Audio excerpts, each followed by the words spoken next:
It was late in the evening. I'd already been in the hospital for 36 hours. My husband had stationed himself behind my head, gently whispering reassurance. The intended mother of the baby I'd been carrying for 38.5 weeks, Katie, was nervously standing to my left. I could see in front of me a large curtain and several doctors and nurses scurrying about in surgical scrubs. Well, months before, I'd nearly spit out my drink when my grad student, Nadi Shinma, nor Pablo, nor Whitney, quoted John 15:13 to me upon learning of my unusual pregnancy. No one has greater love than this, to lay down one's life for one's friends. It wasn't lost on me that I was now literally lying down on a T-shaped operating table with my arms outstretched and strapped down, crucifix style. Of the many memories I have of my emergency C-section, one stands out above the rest. The moment when my OB-GYN pulled out the baby and we all heard her cry. I remember closing my eyes, releasing a surge of tears from relief, joy, and exhaustion, and thinking silently to myself, hot damn, we did this. I also remember sensing my doctor's hesitation as he held the baby and slowly moved toward me. He seemed uncertain, or perhaps he had simply forgotten to whom he should give her, my friend Katie or me, her surrogate. So I quickly blurted out, Katie, give the baby to Katie, to end his confusion. So as my surrogacy officially came to an end, so did my friend's 10-year struggle with involuntary childlessness. So I'll provide today the start of a Christian feminist ethic of gestational surrogacy. My aim will be modest. I'm just going to argue that some arrangements could be morally good against fears that they're all inherently problematic. So in opening with a personal anecdote, I'm not only identifying myself as someone with vested interests in this topic, but also previewing how the experiences of those directly affected by the practice will play a role in the moral reasoning that follows. Methodologically, I'll make my case for surrogacy under certain conditions in the following way. And you can follow along on that outline that's been circulating. In the first section, I'll provide an overview of surrogacy while clarifying my terminology, point of departure, and some common objections. In the second, I'll turn to ethnographic and psychological studies on the surrogacy triad to see if some of those objections are warranted. The point there will be to allow evidence-based research, not solely essentialism about women and pregnancy, to inform our deliberations. I'll finally construct a framework for gestational surrogacy in my third section, and that will be comprised of 7 principles grounded upon 3 additional sources of norms. These are listed on 3B of my outline. The Reformed tradition, the reproductive justice paradigm of Black and other women of color activists, and human rights. Because surrogacy laws vary markedly across jurisdictions, I'll premise my model on 3 idealized assumptions, and these are listed on 3A of my outline. I'll partially transcend them in my 7th principle, or social justice, though a full feminist Christian account incorporating the more complex cases of commercial and or cross-border surrogacy must await another time. And surprise, surprise, I am writing a book to that end. Okay, so first section, an overview. 2 years ago, I gave birth to my friend's now adorable toddler. Our arrangement was altruistic versus commercial, meaning that I wasn't paid a fee beyond reimbursements for pregnancy-related expenses. It was also gestational versus genetic or traditional, meaning that I got pregnant through IVF and a heterologous embryo transfer procedure because we didn't use my egg. I won't be considering embryo adoption as surrogacy, though it involves the same IVF and HET procedures, because surrogacy by definition involves one person bearing a child for the sake of another, while a woman who gestates a leftover cryopreserved embryo in embryo adoption will also be the one raising the baby thereafter. Okay. Local regulations on surrogacy vary tremendously across the globe, and a multi-billion-dollar reproductive tourism industry has emerged as a result. And I give some examples of that in my outline. Certainly many IPs, or intended parents, seek surrogates abroad to save tens of thousands of dollars, while other IPs cross borders to circumvent restrictive laws or eligibility requirements on either surrogacy or adoption. So, I've got this 8-year-old who plays soccer. Cristiano Ronaldo is world famous. He is someone who fathered 3 children with 2 California-based surrogates, presumably as a single man, because his home country, Portugal, had prohibitions on surrogacy, although they lifted them in 2017. So that would be an example. Though statistically rare and socially the most contested method of ART, gestational surrogacy is on the rise. It accounts for less than 1% of all IVF cycles in the US, but the CDC reports a doubling of embryo transfers into surrogates in the last decade that they have records. So from about 2,251 in 2006 to 4,725 in 2015. And the American Society for Assisted Reproductive Technology also reports a more than 100% increase in babies born to gestational surrogates in a similar time frame. Folks are increasingly turning to surrogacy for several reasons, one being that the percentage of live births from a surrogate increasing by 8 to 12% in most patient age groups and by 32% for those older than 44. Another being couples' preference for a biogenetic relation to their children, even if only through one parent. While tales of gushing celebrities who've turned to surrogacy continue to attract the public's interest, we also occasionally hear of arrangements gone awry due to fraud or scam or one party changing their mind, resulting in total disaster and protracted litigation. Who can forget the landmark New Jersey Baby M case of the 1980s, where both the traditional surrogate and the IPs fought bitterly for custody of the newborn, thereby compelling the courts and the public at large to agonize over the meaning and definition of parenthood and the propriety of forming contracts around pregnancy for hire. So today, surrogacy remains controversial, and feminists remain divided on the practice. Some voice fears about exploitation, about commercial surrogacy creating the very conditions for wealthier couples to induce poorer women to undertake serious medical and psychological risks on their behalf. Others object to the commodification of women's bodies and of children, the renting of women's reproductive services, and treatment of children as the products of a financial transaction between the adults. Some suspect that even if done altruistically, various psychological harms would still befall all members of the surrogacy triad. Still, other worries that the extreme measures prospective parents are willing to undergo to bear children will either bolster the compulsory motherhood ideal that feminists are instead keen to deconstruct, or privilege biogenetic over adoptive parentage in an already overpopulated world where many existing children are in need of loving homes. So how might feminist Christians respond to these concerns? You'll have to wait for me to write the entire book to answer all of these questions. I'm just going to take a piece of it. All right, so I'm going to focus simply on altruistic arrangements today because the argument proceeds in stages. And in doing so, I've rendered the first 2 objections obsolete about exploitation and commodification.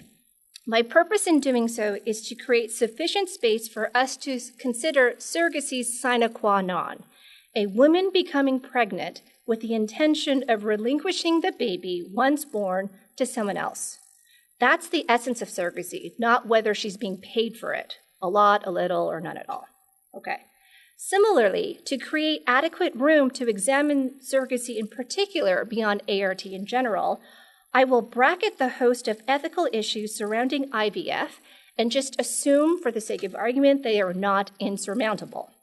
While my starting point clearly departs from Catholic social teaching against IVF and other practices that separate the unitive and procreative ends of marriage, it is aligned with the official support for IVF provided by several mainline Protestant denominations. These include the Presbyterians, the Methodists, the Episcopalians, and the UCC, United Church of Christ. Specifically, as a Presbyterian, my point of departure conforms with an important 1983 resolution that not only affirmed IVF as a responsible alternative for couples for whom there is no other way to bear children, but also encouraged further study on the psychological, ethical, and legal ramifications of surrogate motherhood. Okay, so part 2 of my talk. What does the data say? Following the feminist methodological insight that our ethical reflections on social practices should be informed by the experiences of those involved or affected by them, I turn now to the burgeoning research on the surrogacy triad in the US, the UK, and Australia. And I'm selecting these 3 countries because my surrogacy took place here in California, and also because UK and Australia only permit altruistic surrogacies. So 2 psychologists summarized the findings thusly. The consistency of results is impressive. Empirical data offers little support for widely expressed concerns about contractual parenting being emotionally damaging or exploitative for surrogate mothers, children, or IPs. Surrogate moms. Okay, so despite suspicions of abnormality and deviance among women who willingly bear children for others, empirical research shows that surrogates are not markedly different from others by any measure, and that most fall within what the researchers consider to be the normal range of psychological ability, intelligence, and moral standards. And so I'm just going to lay out 3 key findings. First, I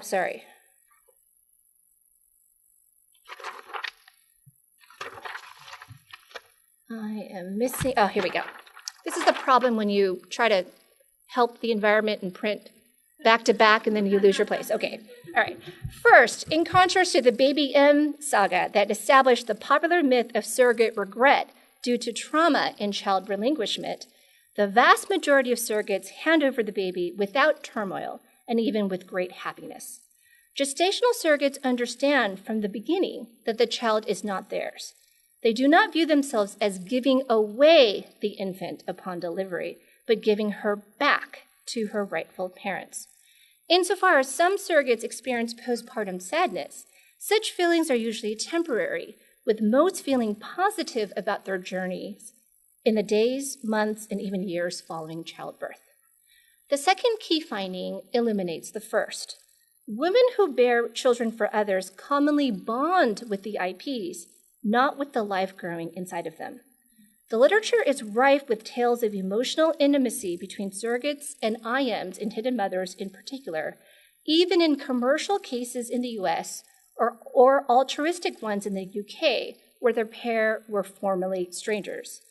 As the surrogate feels supported by the IP's care, the IM often experiences a healing pseudo-pregnancy as she typically accompanies her surrogate to her medical appointments, birthing classes, and is present throughout labor and delivery. The third key finding also is connected to the second.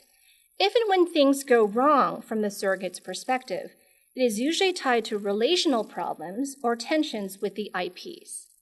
While sympathetic to the IP's desire to exert some control in a complex process with no guarantees, some surrogates resent being grilled about their diet, IVF regimen, weight gain, or other activities. As one 5-time mom and 2-time surrogate annoyed at the IM's presumed expertise exclaimed, "I don't need someone to tell me how to be pregnant. This isn't my first rodeo. It sounds kind of harsh to say, but you see these IPs who are micromanaging us and they've never had any kids." End quote.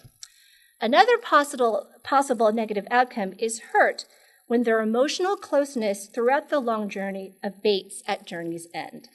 While most couples send regular updates about their new lives as parents, and many other dyads maintain lasting friendships, there are also sporadic anguish stories about parents who abruptly wean themselves off from their previously chummy relationship, leaving the women who bore their children heartbroken.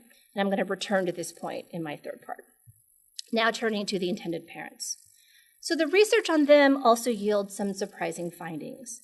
Despite researchers' hypotheses that the stress and uncertainties of surrogacy would have a detrimental effect, the IP scored even higher on tests on psychological well-being and adaptation to parenthood 1 year in, with the exception of emotional over-involvement, than did the parents of naturally conceived children. They displayed lower levels of parenthood-related stress, greater warmth and attachment-related behavior, and greater enjoyment of parenthood. A possible explanation for these results, which held steady when the parents were evaluated again at 2 and 3 years post-childbirth, include children being extremely wanted by those who had been trying for years for them, and the arduous process of ART strengthening the IP's determination to succeed, which then translated into happier parenting.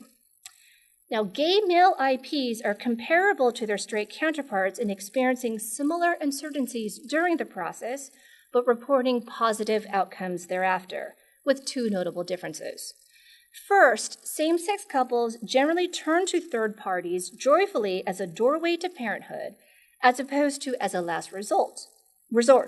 Moreover, since donor-assisted reproduction is universally necessary for gay and lesbian couples when they do not adopt, ART carries none of the stigma or sense of failure within LGBT communities that many heterosexual couples must lay to rest.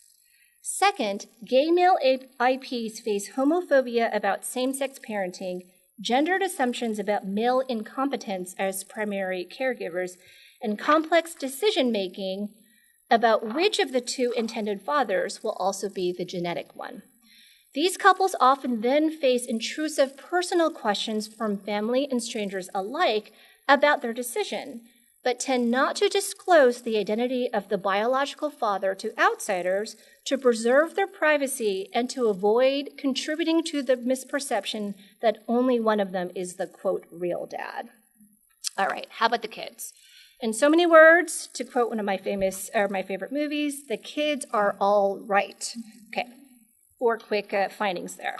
So, mirroring the normalcy of the women who bore them, longitudinal studies of UK surrogate-born children of heterosexual couples done at ages 1 through 14 reveal the normal range of their psychological health in preschool and early adolescence. They neither differed from their donor-conceived nor naturally conceived counterparts in infant temperament in their first year of life, or in cognitive development and psychological adjustment at age 2. By ages 3, 7, 10, and 14, their scores on the Strengths and Difficulties questionnaire also remained normal, with one notable difference that I'll get to in a bit. British surrogate-born children ages 3 to 9 of gay male couples also showed low levels of behavioral and emotional problems, and all below the cutoff for clinical problems. Okay, second finding is that in ways correlated with better psychological outcomes for all, parents often tell their surrogate-born children at a very young age that someone else bore them. Such parents report wanting to be honest, their child's right to know, and concerns about impairing familial relationships through secrecy or through accidental disclosure by others. In contrast, the vast majority of parents of donor-conceived children in Europe and the US never tell their children the truth about their genetic origins because they want their kids to feel normal, worry about negatively affecting the child's relationship with the non-genetic parent, dread being unable to answer follow-up questions about the other biological parent, if they used an anonymized donor, or felt the presence of a pregnancy, in the case of straight couples, meant there was not really a need to disclose. And I'll also return to this point later on. Third, now to return to that point I bracketed before, surrogate-born children did show higher levels of emotional and behavioral adjustment difficulties at age 7, while still functioning within the normal range, than both their naturally conceived and donor-conceived peers. 7 is the age when most children can understand the rudiments of surrogacy through the concept of a woman's broken womb. Interestingly, children adopted internationally as infants also have shown a similar increase in behavioral problems at age 7, though both groups showed a reduction of problems by age 10. By age 10, okay. Some researchers explain this uptick in difficulties thusly. Both transnational adoptees, and most transnational adoptees are also transracial, okay, and surrogate-born children must deal with identity issues at an earlier age than their peers due to knowledge of their difference. But by age 14, surrogate-born kids no longer show any variance with their counterparts. Okay, fourth and final finding, there is a positive correlation between the kids' well-being and maintenance of an ongoing relationship with their surrogate mother.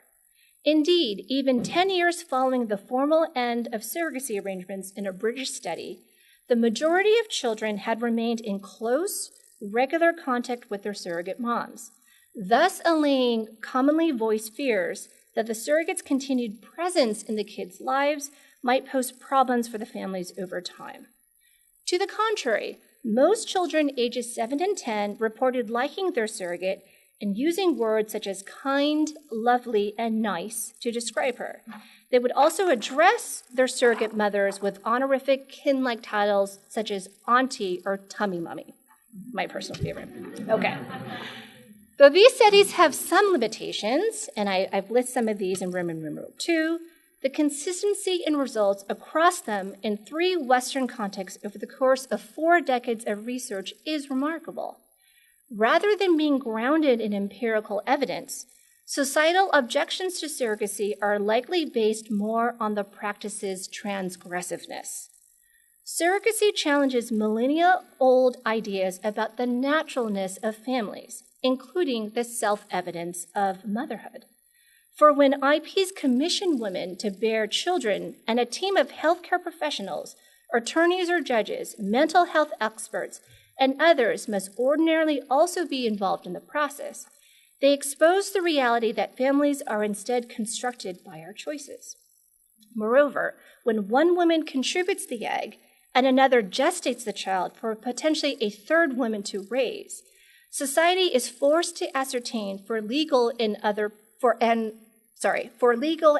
purposes who exactly the mother is, since the long-standing adage, mater semper certa est, the mother is always certain, no longer holds in the advent of ART. That said, I fully acknowledge how any surrogate arrangement, however well-intended, could go horribly wrong. This is why we must now shift from a mostly descriptive account of what has generally been the case to a normative assessment of what should be. Okay, so we are now at my part 3, and this is the constructive part of my argument today.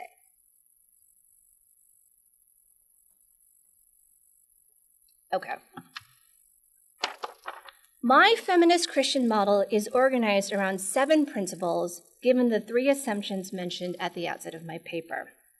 While biblical models of traditional surrogacy may provide us with cautionary tales of what not to do, I seek to go beyond the moral minimum by offering a vision where one woman bearing a child for another infertile couple could become a thing of beauty. First principle.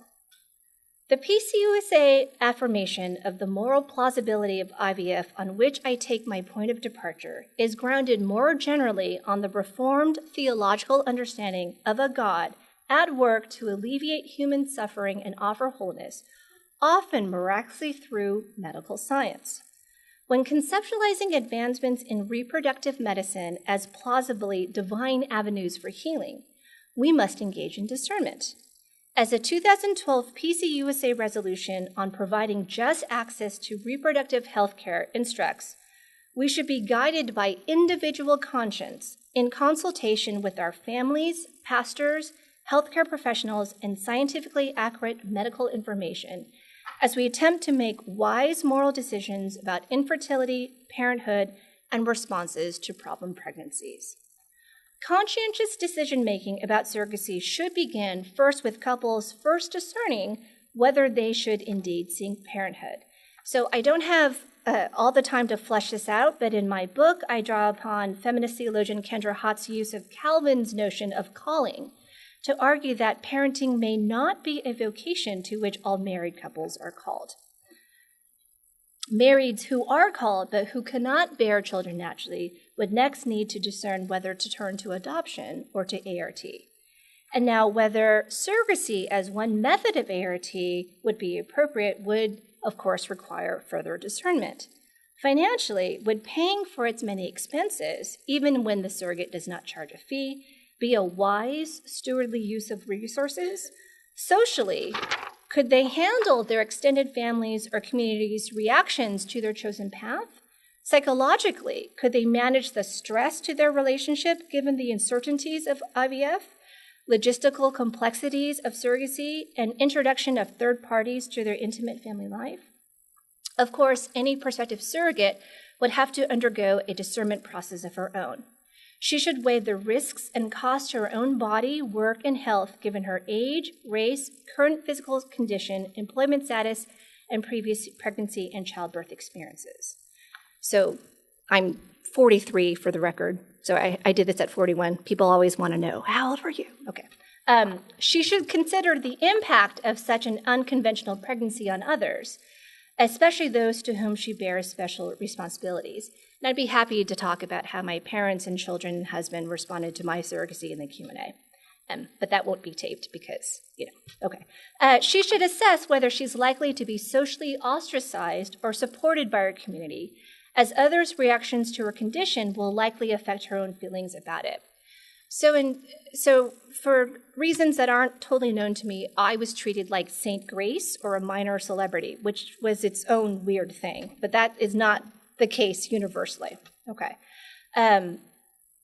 Finally, she should ascertain whether she could affirm the IP's reasons for choosing surrogacy and if she could foresee partnering well with them.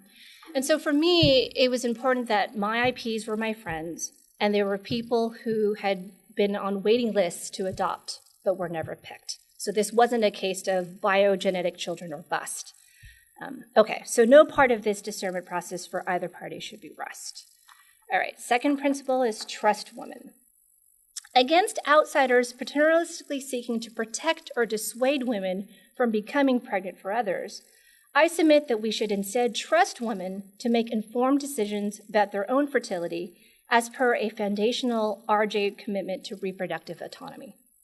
This is because women who have successfully bore children before, a near universal prerequisite for surrogacy, know what pregnancy and childbirth is generally like for them. They thus have the capacity to imagine what an undertaking for someone else might be like.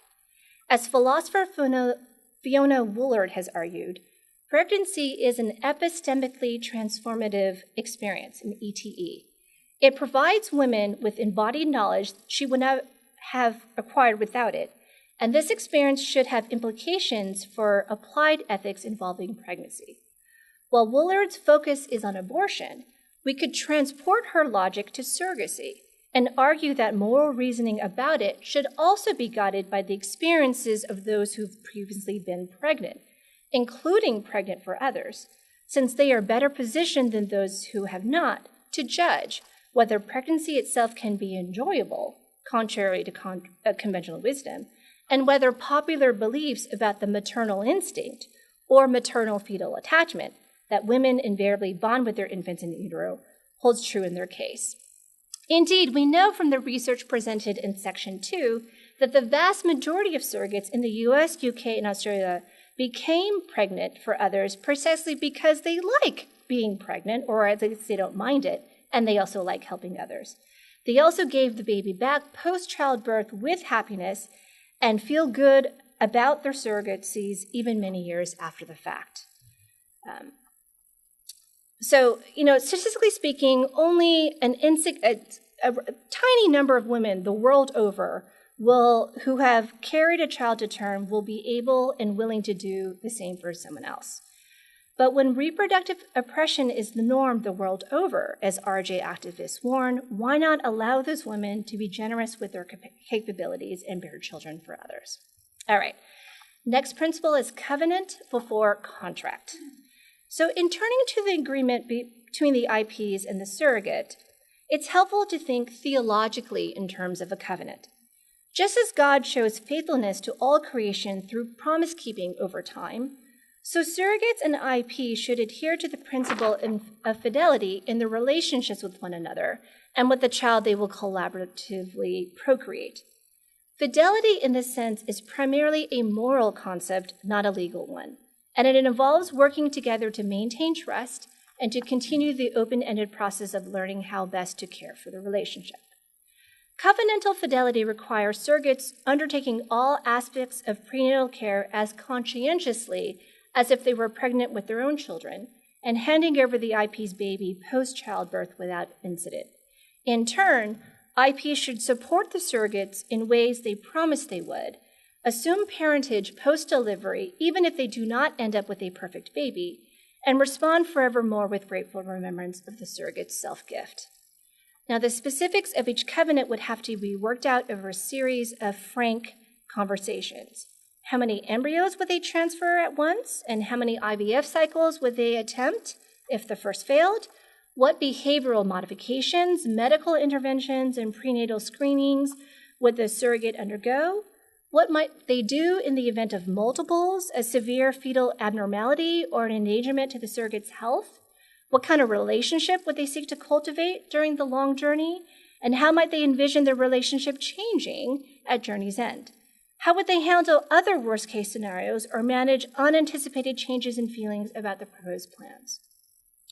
Depending on the jurisdiction, it might be prudent and even required in some jurisdictions, as it was in California, to legally formalize their agreement.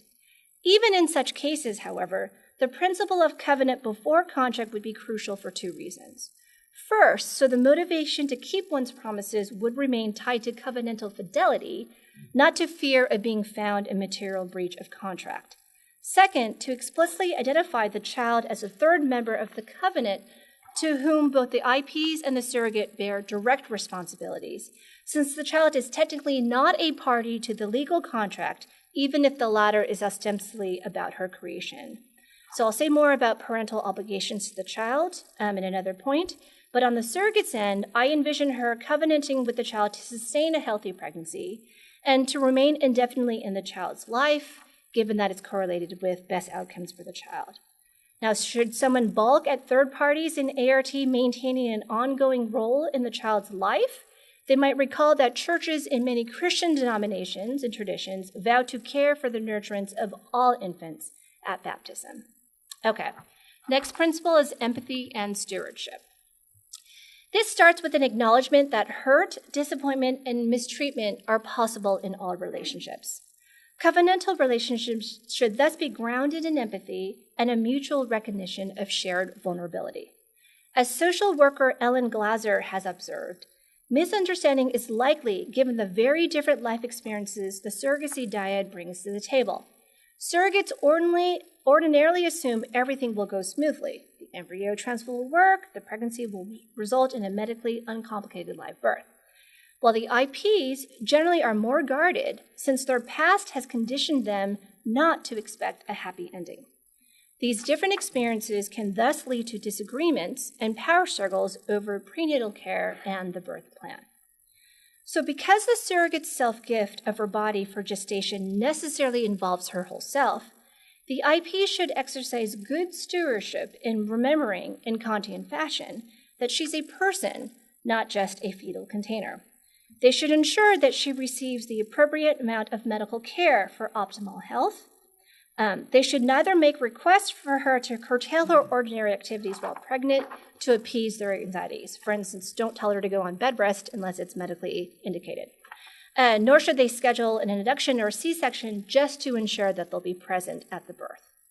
Even as they adjust to the exciting demands of parenting their long-hoped child, they should demonstrate continued care of the woman who helped to make it all possible, especially if she becomes part of the minority who experiences postpartum difficulties at the very end.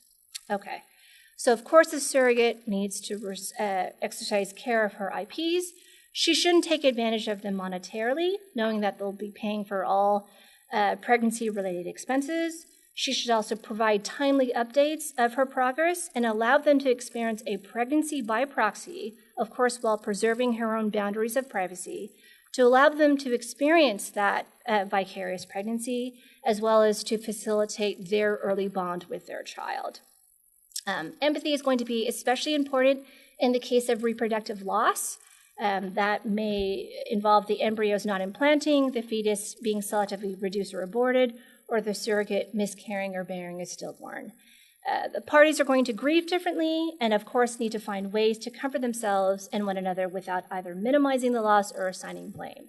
So in our case, our first embryo transfer did not work, and we absolutely did have different mourning processes, which I can expand upon later on. Okay, medical self-determination.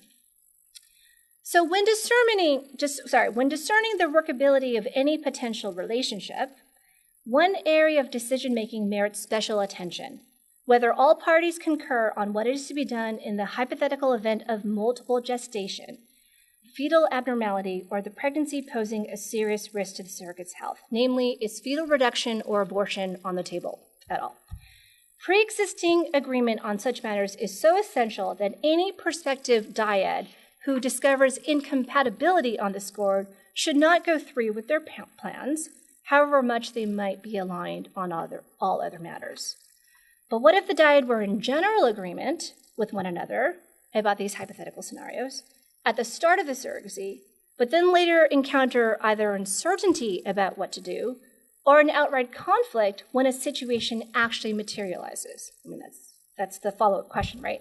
So my view is that the party with the ultimate moral and legal in the US and elsewhere prerogative to decide the course of action is the surrogate, not the IPs. As philosophers Ruth Walker and Liesel Van Zyl eloquently put it, the right to decide whether to terminate a pregnancy does not depend on a genetic relationship between mother and fetus, nor is it based in the intention or duty to raise the child. Rather, it is grounded in the right to bodily integrity. Hence, in non-surrogate pregnancies, a woman's spouse or partner does not have a right to demand or prevent abortion, even if he is the genetic and would-be social parent. In the same way, the surrogate's right to decide whether to undergo an abortion is based on her status as a pregnant woman, regardless of the genetic or intended social relationship to the fetus. So indeed, from the perspective of the second core reproductive justice principle, a woman's right to decide if she will not have a baby and her options for preventing or ending a pregnancy, a coerced fetal reduction or abortion would be as problematic as a coerced pregnancy. So while surrogates and IPs should come to some prior understanding about what they might do in such and such a situation, as per principle number 1, and then should conscientiously follow through with the representations, as per principle number 3, their arrangement should not be interpreted as a surrogate waiving her final authority over medical self-determination. Okay, 2 more. So disclosure, not secrecy. So the adoption literature has shown that kids benefit being told about their biological parents, and this has been reaffirmed in the family therapy literature as well. As I mentioned before, surrogate-born children who are told about the circumstances around the birth seem to be able to integrate this information in their evolving sense of self. Whereas donor-conceived offspring who find out later in life, adolescents or adults, report enduring psychological stress.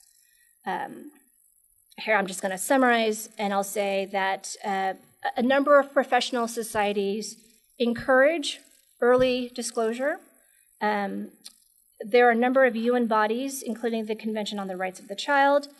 UNICEF has interpreted the Convention on the Rights of the Child for the child to have the right to know something about birth parents. And for these and other reasons, it's something that I support as a parental duty.